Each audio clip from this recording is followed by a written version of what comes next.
Hello and welcome to coverage of Pro Tour Amonkhet. I'm Marshall Sutcliffe in the booth with Luis Scott Vargas, and we're ready for the second semifinal match between Ken Yukuhiro from Japan. He had to get by the Hall of Famer Eric Froelich in the first round. He dispatched him in 3 quick games with black-green energy. He's playing for Team Musashi. His opponent, Gerry Thompson from Team Mutiny, is on mono black zombies. Luis, this is going to be a little bit of a different matchup than what we've seen in the quarters and the semis so far.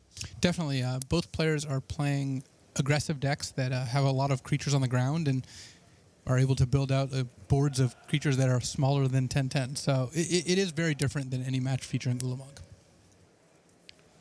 One of the things that we'll see as this matchup plays out is the different approaches that the decks take to getting the job done as far as getting damage in. Ken Yukuhiro, he's able to create relatively cheap, very, very large creatures, though not necessarily in massive quantity, where Gerry Thompson has the ability to kind of change gears and go wide, as we say, making a lot of zombie tokens, pumping them up and trying to win through a zombie horde. In the meantime, wow, look at that start from Ken Yukuhiro. He had a Tune with Ether on turn 1, but turn 2, he only spent 2 mana, and he killed a key threat and made a 3/2 flying bone picker. So, wow. I had Frank Karsten come give me some stats in between rounds.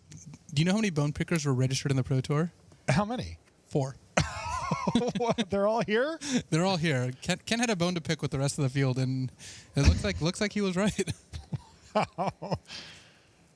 And it basically, Dang. 1 mana for a 3/2 flying death touch is a fantastic deal, and you'd be happy to play it. And Ken figures with the amount of removal he has with cards like Walking Ballista, with people blocking and trading for Long Tusk Cub, he can just play Bone Picker for 1 mana. Ken has a pretty reasonable follow-up turn here as well. It was a Tune with Ether and a Winding Constrictor. From Jerry's perspective, he went land Relentless Dead. He's going to need something here, though, isn't he? He's going to need a follow-up. He has actually a couple good options here. If we can take a look at his hand, we've got Diregraph Colossus as a potential option. He also has Grasp of Darkness and Dark Salvation. So he's got a lot of ways to interact with Ken's creatures. He decided that he wanted to take care of the Bone Picker there first and foremost. He knew he was going to be taking damage from that for effectively the rest of the game. But wow, Ken Yukuhiro, his draws have been absurd. Now he has Rishkar, and remember, the Winding Constrictor works quite nicely with Rishkar. He even gets in for 4 this turn.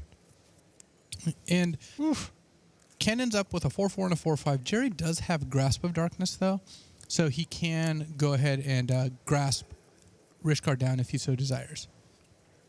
That would leave him unable to play another spell this turn. Still. So Gerry made a play last turn. He cast Dreadwander instead of casting Dark Salvation for 1 and cast the Salvation for 0. And I have to imagine part of the reason would be to leave up mana so if his Relentless Dead died, he could get back Crypt Breaker. So Gerry had an interesting decision point of whether he wanted to develop his board more or leave up a little bit of mana. It looks like Gerry grasped the Winding Constrictor instead of the Rishkar, which doesn't work. Oh, no. It was a 4/5 Winding Constrictor. A major misstep here from Gerry Thompson in this semifinal match. Grasp of Darkness, of course, only giving -4/-4 until end of turn. And Ken says, that resolves. Gerry realized his mistake and said, okay, go. Uncharacteristic mistake here on the top 8 of the Pro Tour, but wow, that could cost Gerry. Okay, well, let's see if he has a way to recover. Well, that attack ended up working out fairly well for Gerry as well. Certainly did. Wow, Except double for bone pickers now for Ken Yukuhiro as he slams 2 of them on the battlefield as well as a Green Pelt Rampager, and that was plenty enough for lethal. Misstep aside, that one was not going to end well for Gerry Thompson. Ken Yukuhiro out of the gates so quickly and just ran him over. What a beating. Yeah, the double Bone Picker plus Greenbelt Rampager turn was pretty insane. I think Gerry would have been in a lot of trouble without the Grasp, but the Grasp misplay certainly did not help. Did he just add 9 power to his board for 3 mana? Okay, well, we've got more of that lined up for you here in our second semifinal match. We'll be back with more after these messages. Play Standard each weekend to win special Standard Showdown prize boosters. Amonkhet Standard Showdown events run through July 2nd, now available on Saturday and Sundays. Find a location to play at magic.wizards.com/Standard Showdown. Always know the right play to make? Show off your skills at a local preliminary Pro Tour qualifier. With over 500 game stores worldwide running PPTQs, find an event near you at magic.wizards.com/PPTQ. Welcome back to the feature match area here in Nashville, Tennessee. I'm Marshall Sutcliffe with Luis Scott Vargas in the booth, bringing you semifinal number 2 here on Pro Tour Sunday. I certainly hope that you didn't choose that last game to go get a glass of water, because if you did, you came back and we're already headed into game 2. Ken Yukuhiro came out guns blazing and did not slow down for a single second against Gerry Thompson. Was able to win that game quite handily. Yeah, at no bone point, pickers and all. At no point did that game slip out of Ken's grasp. He was able to just keep coming with bone pickers and Greenbelt Rampagers and Rishkar. Standard, and he puts 9 power on the battlefield for 3 mana. That is just a joke. It's the new Delvro secrets. Take a look at the trophy. At this rate, we'll be done with the match in about 7 minutes. Players are taking a look at their opening hands. Let's see if we've got keeps from them.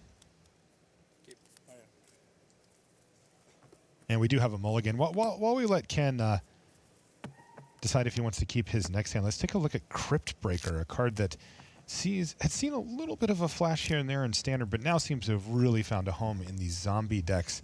What's so great about Crypt Breaker? The main strength of Crypt Breaker is that it's a 1-drop zombie, which the deck desperately needs, but it also has a lot of relevance in the mid to late game. Even as early as turn 2, tapping 3 untapped zombies to draw a card are what means that the zombie deck does not run out of gas. It always has something to do, and it turns excess swamps or removal spells that are dead in a control matchup into more and more zombies. This has to be one of the best cards in the deck. It has impressed me so much over the course of the weekend with its ability to build out a board, but also give the zombie deck a way to play a much more attrition-based game where it can just sit there, draw cards, and eventually overwhelm you. I mean, aggro decks don't normally have that option. They don't, and this actually makes it one of the harder cards to play with in the zombie deck, because when you have, let's say you play a Crypt Breaker and have 2 other zombies out, do you attack your opponent for 4, or do you draw a card? No, I draw a card. Okay, well, that actually puts you in the camp of Gerry. He's very aggressive in drawing cards as opposed to being aggressive in attacking his opponent's life. I'm quite happy to be in the same camp as Gerry. And I have seen that be a typical play line from this deck over the course of the weekend as well, which is to build up a board and use the Crypt Breaker while you have it, and then once your board is overwhelming, then start attacking, rather than trying to chip in for damage here or there, or remove a creature and attack. It's kind of like, make hay while the sun's shining. If you've got a Crypt Breaker, you should probably be using it. The sun does not appear to be shining on the zombies. That's not really what they're into. Oh, are those flames? Oh, no. Another card that's seen a resurgence is Relentless Dead, Luis. This is a card that, when it came out, it certainly made headlines. Look at all that rules text on the thing. It is certainly a powerful card, but really struggled to find a home in Standard. And once again, come creeping back from the dead, has it, and Relentless Dead's in these decks and seems to be serving them quite well. Yeah, I remember testing for Pro Tour Shadows over Innistrad and had Relentless Dead in our zombie deck. It looked like a very strong card, but it was not until the release of Amonkhet and Dread Wander and Metallic Mimic that really got the zombies deck going. Yeah. That the art is a callback from Endless Ranks of the Dead. Do you remember that art? Oh, yeah, so it's all the zombies pressed up against the stained glass but not breaking through it. The Relentless Dead have gotten through the stained glass. I guess it took Menace. But to be fair, stained glass can't be that hard to break. All right, looks like players are ready. Ken Yukuhiro on 6 here. And there's that Crypt Breaker right off the bat for Gerry Thompson, exactly how he wants to start it off. Oh, Ken's actually on 5, it looks like. So a double mulligan from Ken Yukuhiro. That could make things difficult for him. And you see Gerry Thompson has the advantage right off the bat. And that's because he starts with fewer cards in hand. Thank you. He's also on the play, which you didn't mention. Yeah. Gerry was on the play, yes. Yes, yeah. Which gives him another advantage. Though once Ken is mulled to 5, being on the draw doesn't sound so bad. Though he would still, I think, elect to be on the play. That is a good point, yeah. Attune with Ether here for Ken. Not going to affect the board directly, but perhaps allow him to start casting some attackers. And it enables the very powerful Greenbelt Rampager. A lot of neat tricks with that card. Yeah, in this case, the neat trick is just playing a 3-4 on the second turn of the game, which that counts. Gerry's activating his Crypt Breaker. And a little bit of combo potential here. Gerry discards Dreadwander to Crypt Breaker. Later in the game, we might see him buy it back from the graveyard as he did against Mark Tobiasz. Mm-hmm.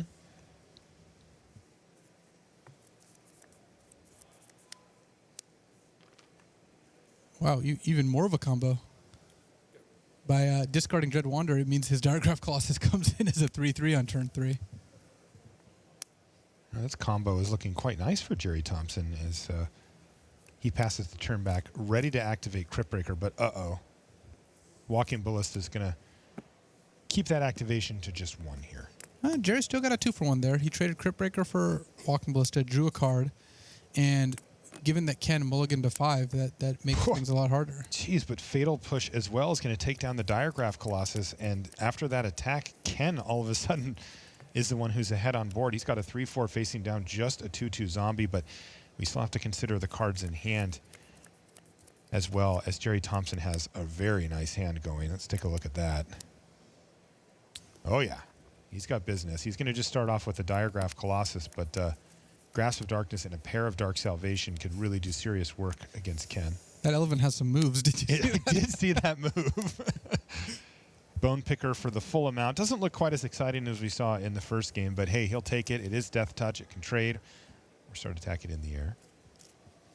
Yeah, but here's where Gerry's going to really get to start leveraging Dark Salvation. He can go grasp the Greenbelt Rampager, Dark Salvation, make a zombie, kill the Bone Picker, slam for 7 if he wants. He can just wipe Ken's board and end up with 3 creatures in play. He can also Dark Salvation for 2, take out just like the Bone Picker, for example, and then just attack the Diregraph Colossus past the Greenbelt Rampager. All right, let's see what Gerry decides. He's going to go for Dark Salvation to kill the Bone Picker, and that does mean that he has a clean attack with his Diregraph Colossus plus 3 zombies left over, and things looking very good for Gerry Thompson here in the middle part of Game 2. And Yukuhiro plays... Sorry, go ahead. Oh, I like that play rather than casting the Grasp. You give up the 2 damage attack this turn, but you end up with an extra zombie in play, and then you can just Grasp next turn and you get that 2 damage back. So overall, good sequencing by Gerry.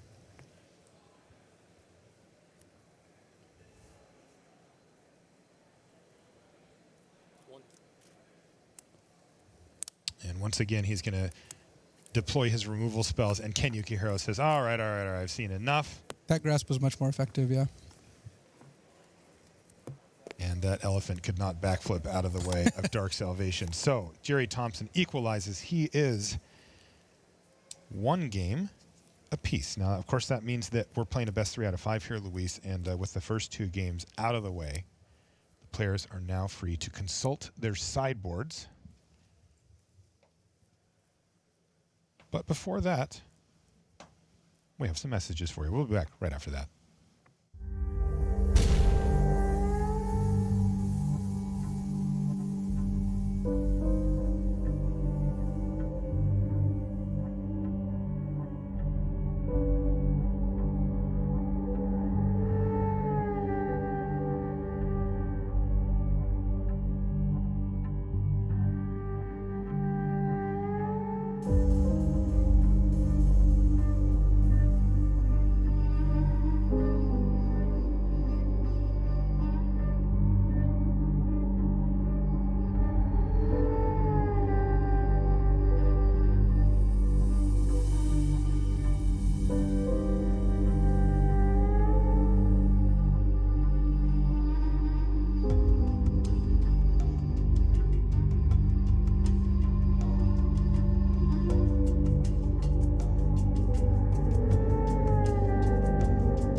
to the feature match area. We've got game 3 coming up, which means sideboards are now in play. Let's take a look at Ken Yukuhiro's board, and Luis, break down what you're going to see from that about what might be coming in here.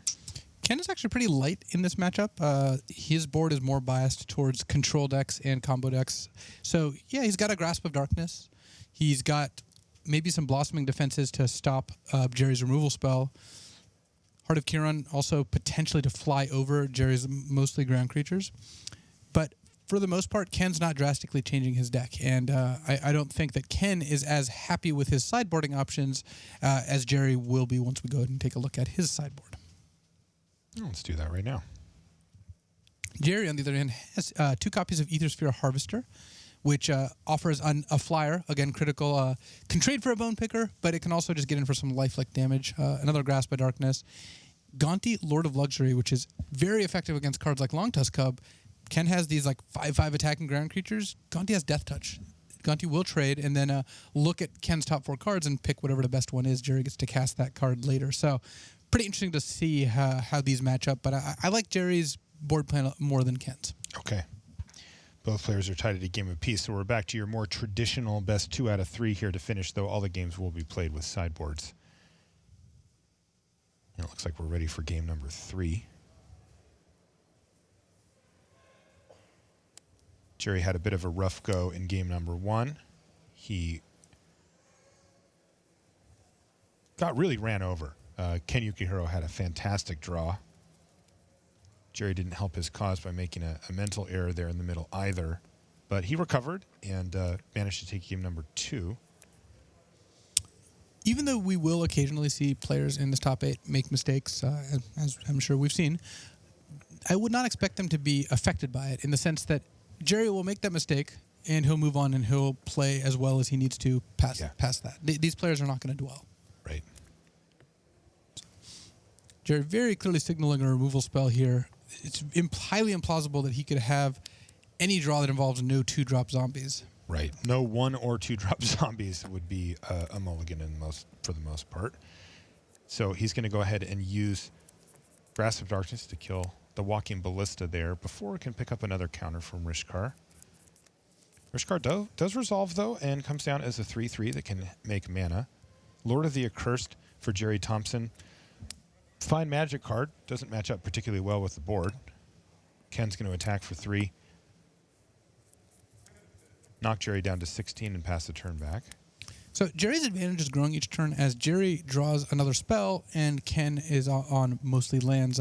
Gerry also chose to play Lord of the Accursed last turn because he plays his 3-mana spell in turn 3. Then turn 4 he's going to be able to play Relentless Dead and Grasp of Darkness, maximizing the number of spells he's able to cast and getting to himself ahead on board here.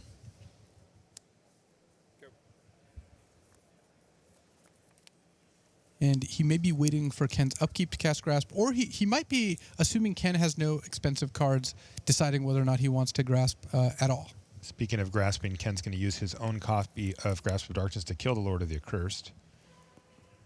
No, Gerry's taking it.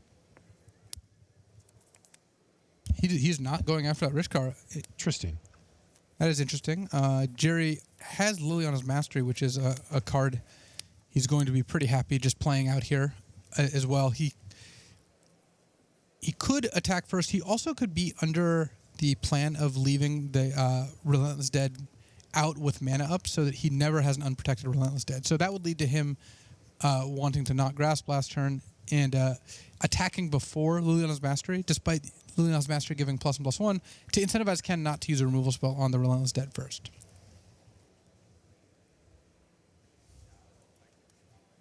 But Ken's now facing down 9 power and toughness worth of zombies with a lone Rishkar and a ton of lands. Yeah, he just really hasn't been able to mount much of an offensive here. And, you know, when Ken finds himself in the position of trying to get out from being behind, it's not where he wants to be. His deck is designed to get out ahead of you and stay that way. And Ken's playing an even lower to the ground version of Black-Green than some we've seen. He's got no copies of cards like Virtuous Gearhook. You know, the kind of card that you really want when you're on 5 or 6 mana. So, you know, Sky Sovereign, you know, console flagship. So Ken is really on mostly small creatures, and that means that once he gets to this point, it's going to be hard for him to mount a successful comeback. Is Ken trying to leverage these hissing quagmires here? He doesn't really have much of another plan, does he? He's likely to animate them. Gerry may elect to use his grasp now. Yeah. Wow. What a blowout. Gerry Thompson firmly in the lead now. And that might just be the game here, as Ken Yukuhiro has a draw step to take. But look at that board state from Thompson. If it's a land off the top for Ken, he might just scoop him up. And even a Winding Constrictor is not going to do a whole lot here. He can play Winding Constrictor. He can actually play his second copy of Rishkar, despite it being legendary, just to distribute some +1/+1 counters. And maybe to untap the Rishkar by keeping the untapped one. But he's still not in a spot where he's going to be able to get ahead. They are tied up at 7 apiece, and it looks like he's just going to run out Rishkar, losing the other one, but making a much bigger version and another blocker. Oh, and Gerry does pause him and say, Which one to keep? Or do you choose targets first? Yeah, that's an important question. Remember, there's a legend rule happening here where once it hits the battlefield, you have to choose Targets first. Okay, so these. which one he wants to keep, but there's also an enters the battlefield trigger. And that was a Grasp of Darkness, Okay. Successfully pointed at Winding Constrictor in response to the counters, which will leave Ken with not enough blockers to stay alive. All right, well, Gerry Thompson wins a convincing game 3. He had just the right mix of lands, threats, and removal spells to get the job done against Ken Yukuhiro. And Ken, with a tough draw there, it didn't look anything like some of the draws that we've had prior. And was never really in that game. I mean, he did end up getting Gerry down to 7, but wasn't really his. But Gerry essentially let him do that because he knew how much damage Ken could deal, and he knew that Ken doesn't have any burn besides Walking Ballista, so he chose to not kill Rishkar and instead stranded the other Rishkar in Ken's hand. Let's take a look at the key removal spell of that game, Grasp of Darkness. This one goes back a little ways to Oath of the Gatewatch now, but still here. And it was effective at killing Thunderbreak Region and Dragon Lord Ojutai. That is certainly true. Yeah, I said this one went back a little ways, and it looks like our graphic also does. It is a heavily played removal spell. Yeah. Killing Heart of Kiran is a big part of it. Killing even cards like Servant of the Conduit and Whirler Virtuoso out of Marvel, as well as killing almost any card that costs 4 or less mana. So you see a lot of grasps. The Zombies decks certainly like to play them, and even Ken in his 2-color deck is electing to play Grasp of Darkness despite a really hefty black mana cost.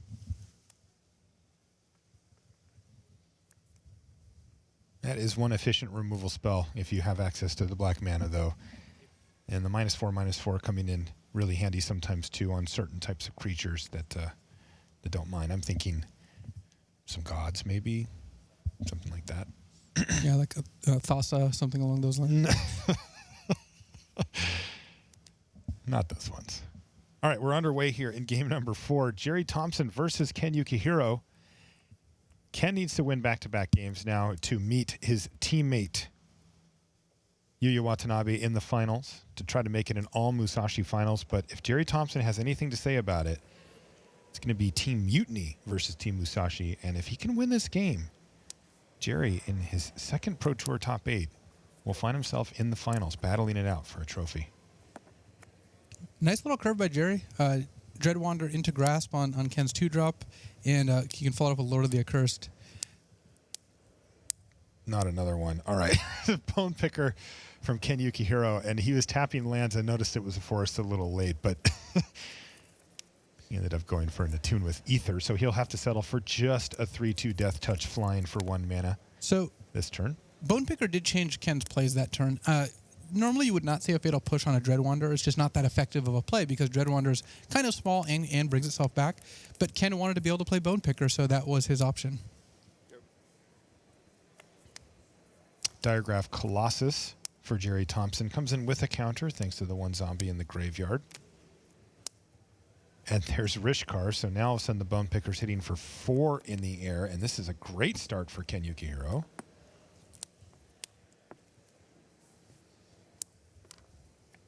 Gerry's got a little work to do to get himself out of this now. Yeah, and the last couple of draw steps have not worked out well for Gerry. The advantage swing towards Ken because Gerry does have a Lord of the Accursed, but he's not able to Fatal Push the Bone Picker thanks to it actually costing 4. Though it will be an effective way to get rid of that Greenbelt Rampager. Yeah. Greenbelt Rampager was the last play at last turn for Ken Yukuhiro as well, so. There's a chance that Gerry decides to trade off for the Hiss and Quagmire here in order to enable Fatal Push on Bone Picker, because otherwise Jerry's just going to take 4 in the air until he dies. And Jerry's got Liliana's Mastery coming out next turn, so he really has incentive to make it so he does not die in the air, because once you have Liliana's Mastery out, especially with either Lord of the Accursed or Diregraph Colossus, depending which one he wants to keep, the ground is looking like it's in pretty good shape. Makes a lot of sense, especially since he's going to be casting Liliana's Mastery next turn, which means no Fatal Push that turn either. That is a lot of extra damage from the Bone Picker plus the 2 on the ground, or excuse me, the 3 on the ground. And he makes that play. Now we're going to see land Liliana's Mastery as Gerry works his way towards stabilizing the ground. Wow, he drew another one. Yeah, that puts Gerry in pretty good shape, because the first Liliana's Mastery makes it so Ken doesn't have great attacks. He could potentially send some creatures in. The second one just makes Gerry an overwhelming favorite. Ken Yukuhiro has emptied out his hand. He's top decking. He finds not a lot of action here, just an Attune with Ether, which is effectively a land. And Gerry Thompson is getting very close to an unassailable board state at 12 life. Ken Yukuhiro does not have a lot of ways to get through creatures of the size that Jerry's going to have. Might as well play the land. No attacks from Yukuhiro.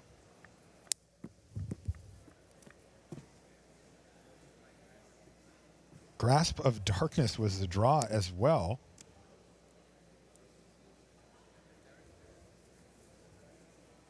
But the second Liliana's Mastery is really what's going to put Gerry ahead here. Look at this. Jerry's board state is now completely absurd as Gerry moves in for the attack. All of his zombies are getting +2/+2 at this point. These are all 4/4s, and Ken, again, from a defensive stance, his deck just isn't happy. So each zombie is going to trade for a real creature. Gerry has 5 of them, plus the Diregraph Colossus. Without a sweeper, I don't see how Ken gets back into this game. Is this going to be it? Is Gerry Thompson in the finals of the Pro Tour? It's feeling like all he needs to do is attack. He could even kill a blocker pre-combat. No, he's going to go for Relentless Dead first, make a zombie. Attack with everything, and that does it. Gerry Thompson is in the finals here at Pro Tour Amonkhet. He has the same exact look on his face as he's had for every second of the entire match, but I can tell you he will be elated to be in the finals against one tough customer. Yuya Watanabe is who awaits him in our finals. It is going to be Aetherworks Marvel versus Mono Black Zombies. It kind of had to be, didn't it? Oh, yeah. That was the story of the top 8. And the brackets have just lined up exactly nicely. So we get the Zombies deck against the Marvel deck. I will say that Gerry actually defeated Aetherworks Marvel on his way there, and you defeated Zombies. So nice. That is. So we don't know. Yeah. Yeah. And also really cool because these two players are very popular Magic players. You know, both of them. And so they're going to have a lot of rooting interest for sure. Okay, we've got a great finals coming up for you. But first, these messages.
Welcome back to the news desk, Marie Bartholdi, right here. What an amazing semifinal number 2. Gerry Thompson taking it down 3-1 versus Ken Yukuhiro. Those mono black zombies getting in there versus black green energy, which was kind of the outlying deck as we came in here into the top 8. But mono black zombies, one of the story decks of the tournament. It's going to be going up against Yuya Watanabe in the finals. Team Musashi, our very own Brian David Marshall, down on the floor right now with Gerry Thompson. Thanks, Maria. I'm here with Gerry Thompson. Gerry, how did you feel about that semifinal match? How did that play out for you? It played out kind of how I expected, minus me making a bunch of really bad mistakes in the first game, but still got there anyway. Kind of embarrassing, but, scoreboard. Well, we talk about that a lot. I mean, people sometimes, have want to look at Magic through this, everyone to play perfectly all the time, but that's just not going to happen, is it? Not really. I mean, maybe Yuya does. I don't know. And I'm certainly not him. So, yeah, just occasionally mistakes happen. Like, I've been playing Magic basically nonstop for a couple weeks, and I have a pounding headache, and all this stuff is going on. And, yeah, just had to get my head out of the clouds, I guess. Or elsewhere, right? Elsewhere, yeah, wherever it was. How do you course correct? How do you do that?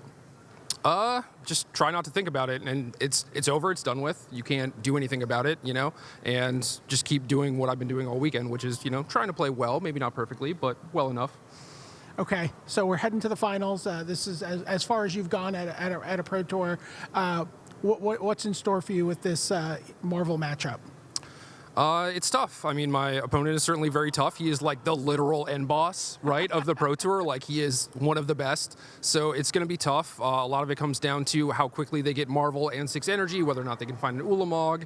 Anytime past that, I'm in a little bit better shape, but, it's Yuya, so. All right, well, good luck. It is Yuya, but it's also Gerry Thompson playing in the finals for the first time in his Pro Tour career. Thanks so much, VDM. All right, Rich, it's been a crazy 3 days here. It's not over yet. Sure, it's been pretty great. So why don't we take you back? We're going to start our tournament review with a look at how things stood as the rounds progressed, because you don't just come in on Sunday, you have to really earn it. Let's start with some of the 3-0 drafters. You see a couple of Genesis players in the top there, acing their draft pods, Michael Majors, Brad Nelson. For Team Musashi, you've got Yuya Watanabe, Ken Yukuhiro, and a couple of Eureka team members, Patrick Dickman, Mark Tobias, were amongst the 45 or so players who 3-0'd their draft pod, one of whom was Travis Wu. More of him in a little bit. Then we went into standard. Let's take a look at round number 5. And now you're starting to see everyone who had a perfect record. Only 12 players were left. Well, how many of them would go on to make the top 8? Fennell was there. He was already pace setting on day 1. And then you see further down, you've got Jared Fabiano. He was always around the top tables. Would he get into the top 8? Not quite. Mark Tobias there, currently in 12th. So 12 people, perfect record. But of course, it is just, you play the people on the same record. So by the time round 6 and 7 and then round 8, this is what things look like at the end of day 1. And we had 2 perfect records. One was Chris Fennell, again, who had just obliterated everything in his path. And the other was Pierre Dageron, who had an extraordinary match in the last round against a surprise package on day 1, which was Oliver Ox, 2017 Grand Prix Brisbane champion, been around forever and really making a deep run at the Pro Tour. You see Christian Calcano at 7-1. He would go on to make the top 8. Eric Froelich, who would also get there. And you see Gerard Fabiano at that point in 8th place. So that, Maria, sort of got us to the end of day 1. All right, day 1. Here comes day 2. Yeah, so then we draft again, 9, 10, and 11. And at that point, well, it was now a 3-way tie. All the undefeated records had gone. Chris Fennell, Froelich, and Martin Muller of Genesis were at 10-1. Ray Perez Jr. at this point, representing Team Hot Sauce Games, he was up to 9-2, former Rookie of the Year. And Li Shi Chan was on a charge towards what would have been a 6th Pro Tour top 8 in as many years, because his first came as recently as Return to Ravnica in 2012. But plenty of ranked players sniffing around the top tables at 8 and 3. You've got Yuya Watanabe, Shota Yasuoka, the number 5, Seth Manfield, the number 9, Genesis. And again, Genesis was just the real story of the first part of day 2. 4 of them on the leaderboard as we headed back to standard. But then every round, people start falling by the wayside. Let's take a look at round 13. And there you are, Chris Fennell leading the way. Now we've got 3 players, all of whom would go on to make the top 8, Tobias, Calcano and Muller. Then you've got all the 10-3s. On we go to round 14. How close are we now? Fennell now starting to play less Dream Crusher, more Team Crusher, as Tobias at 12-2. And the super awesome moment of Christian Calcano making it in.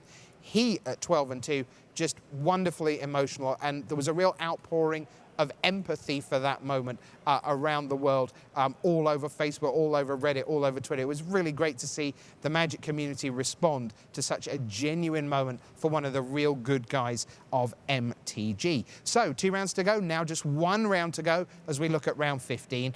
And this is where the combat math came into play. How many 12 and 4s were going to be able to make it in? The way the pairings lined up, Eric Froelich faced Seth Manfield, Yuya Watanabe faced Reed Duke, and we guessed that the winner of those 2 would be in 7th and 8th, with the likely winner of Gerard Fabiano, Jason Chung finishing 9th. And that's how it played out, which brings us, Maria, to Sunday. That's right. Let's take a look at our bracket. Here's our top 8 bracket. Ian, walk us through the quarterfinals. All right, so I had the pleasure of being in the booth for the first 2 quarterfinals matches. We got to see Chris Fennell versus Yuya Watanabe. That was an awesome back and forth match. The pendulum kept swinging back and forth between the 2 players, but ultimately it was Yuya Watanabe triumphing 3-0 over Chris Fennell. Now, similarly, Christian Calcano versus Martin Mueller, another awesome match between Zombies and Aetherworks Marvel. But again, Aetherworks Marvel in the hands of Martin Mueller, 3-0. Down in the second, bottom half of the quarterfinals bracket, we had Mark Tobias versus Gerry Thompson. There we finally saw the Zombies earn a victory there in the hands of Gerry Thompson, moving him on to the semifinals.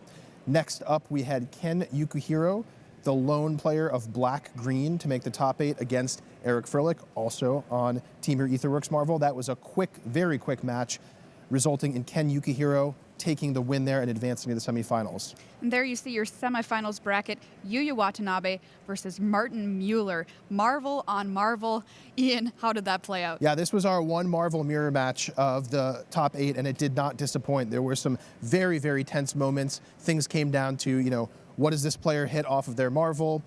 And, it was really exciting to be watching it too down in the feature match area. Yeah. The crowd was Marshall wild. and I were on the edge of our seats. You know, what is this player going to top deck next turn? But in the end, it was Yuya Watanabe with his more controlling style of the Marvel deck that did win that match.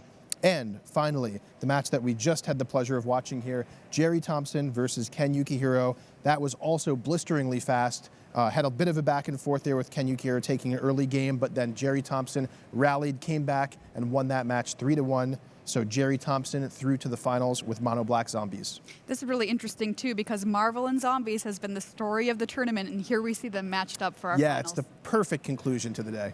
All right, Rich, let's talk about teams. Yeah, let's talk Musashi. They were co-leaders coming into the tournament along with MTG Mint Card.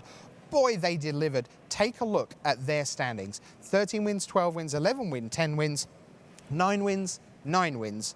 Every single player with a winning record, every single player with more than the minimum 3 pro points. Just fantastic. And of course, Ken Yukuhiro into the top 8, Yuya Watanabe in the top 8. Brilliant. So they're team number 1 this weekend. Team number 2, this is Genesis. Again, fantastic records all the way, positive records all the way. They do have 3 ranked players. You'd expect them to be a bit good. Congratulations to Michael Majors. He yet again proves he's one of the best standard players in the room, and I'm sure his time on the Sunday Spotlight will come very soon. You heard him over at the video wall earlier today. But Martin Muller claimed a top 8, the 2014 World Magic Cup captain. Great job by him. That's Genesis in Team 2. Team number 3 is MTG Mint Card. Now, they only had 5 players, but this is very much mission accomplished. You might think, oh, how badly they'd have loved one of their 11 and 5s to make it into the top 8. Of course they would. But the key point is that by being in the top 4 teams, the teams in that top 4 get reset for Kyoto. So Nam Sung-wook, who was not qualified for here, is now qualified for the showdown in the final event of the team series, which is Kyoto, to determine the 2 teams that go forward to the Team World Championship. at Worlds in Boston later in the year. So team number 4, well, this was a real sweat because if MTG Mint Card wanted to get one person in, Lingering Souls needed half the team to get in if they could get to the top 4. Well, Chris Fennell did his bit. He obviously led the team this weekend, getting into the top 8. But the real question was going to come down to whether Mark Tobiasz in the top 8 could win again. If he did, Team Eureka would leapfrog Lingering Souls for 4th and eliminate 3 members of Team Lingering Souls from Kyoto. But as it is, great job. Tobiasz got locked out in the quarterfinals, so Lingering Souls, they are lingering around. They're still near the top of the standings. The real surprise package, this group of 6, as they call themselves, the last picks in the draft, they are all together and they slide forward towards Kyoto, knowing they are in with a legitimate shot of getting to Worlds. So that's top 4. Who's number 5? Let's take a look. It's Puzzle Quest. Right until the end, William Jensen, Owen Turtenwald, Reed Duke were in contention for the top 8 of this event. We didn't see a lot of them because they had quite a few losses early and then ground their way through the field. William Jensen just missing out with 11-4-1, and then Reed losing in the last round to miss out. Team number 6 is this. It is Eureka with Mark Tobiasz missing out in the quarterfinals. They don't get any extra points beyond the quarterfinals, but a really, really strong showing. And the good news is only 5 players count. So Valentin Mackles 1 and 5, doesn't matter. You get your 3 points from Alexa Talarov, and then a good solid performance by the other 4. So let's recap the overall team standings as we head to our final event of the season. It's Kyoto, and still you can see Team Musashi and Team Mutiny, they're in orange because their pro points are not finalized yet. Yuya Watanabe and Gerry Thompson, one of them will go away with 26. One of them will claim $50,000, the title of champion, and 4 more points towards the total. And Musashi's lead is just growing and growing and growing. Is everyone else playing for second place? Guess we'll find out in Kyoto. Maria. Thanks, Rich. Well, the Pro Tour is a lot about standard. We've got more standard coming up today, but it's also about draft. And so, Ian, let's take a look at some of our 6-0 drafters from today's tournament. We've got Yukuhiro, Ken Yukuhiro, 6-0. Well, turned out well for him. Mark Tobiasz, Eric Froelich, 6-0 drafter right there. Daniel Grafensteiner, Josh McClain, and Ray Perez. How hard is it to go 6-0 at a Pro Tour and draft? Oh, it's very, very difficult. I mean, especially considering you're competing within your pod. You sit down at that table of 8 and you know only one person is going to emerge from that table with a perfect 3-0 record. You have to do that twice to get a 6-0 record here at the Pro Tour. And absolutely all of your opponents are world-class players. So it is quite the accomplishment. Congratulations to these folks here for their awesome performance. Just fantastic. And this leads us to our standings for Draft Master. Walk us through this a little bit.